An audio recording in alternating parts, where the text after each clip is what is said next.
Hi, it's Evelyn with Magellan College Counseling, and I'm back to talk to you about the family section of the Common Application.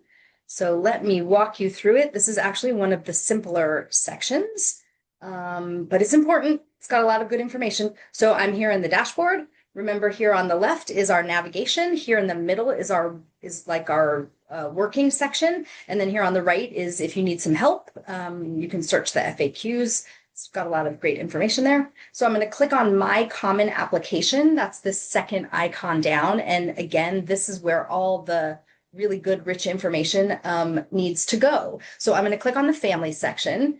And as you can see, as I'm clicking through, things aren't changing in my dashboard. So you have to click a couple times to pull up what you are trying to pull up over here in this middle working section. So I'm going to click on Household. You can see there's only four little subsections here, and it's going to ask you questions about your parents. Are your parents married? Who do you live with? Do you have any children? You, the student, not do your parents have any children? Do you?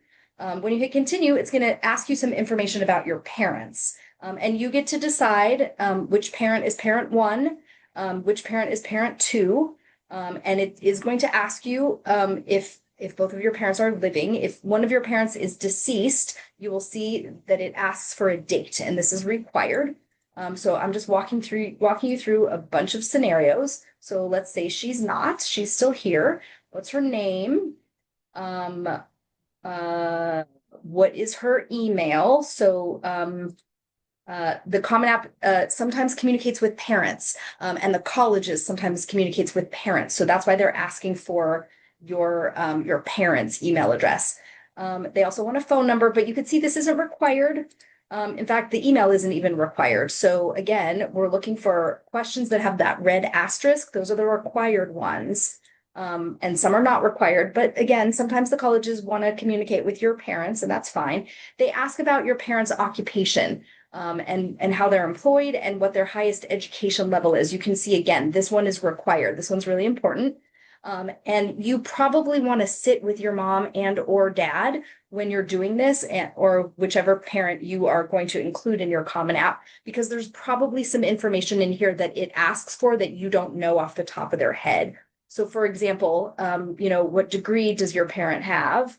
In other words, how much school has your parent gone through? How many institutions, and by institutions they mean colleges, institutions of higher learning, did they attend? And then they're going to ask you to enter whatever college or colleges your parents attend.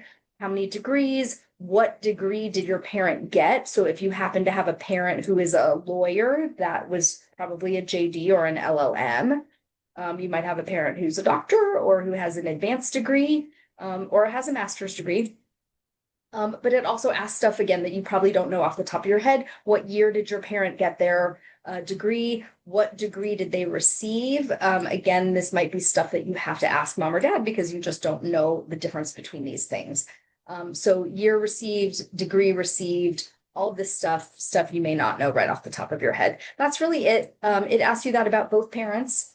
And it's okay if you say, I do not have another parent to list, totally fine. Or I have limited information about this parent, totally fine. Some questions go away. Like all of that education stuff goes away. If you have limited information or if you have a parent that you don't have contact with, that's totally fine. And then it asks you about your siblings, really just name and age. That's about it.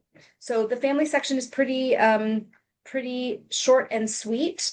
But it's important. There are many colleges that will consider you a first generation college student if neither of your parents attended or earned a 4-year degree. So this is actually how they get that information. There's also some colleges that do consider legacy in their admission process. And again, this is where they get that information. So in your essays, you don't have to say my dad went to XYZ University because they have all that information in the Common App. All right, so that's the family section. I'll be back in a moment and we'll talk about the education section, which is my personal favorite.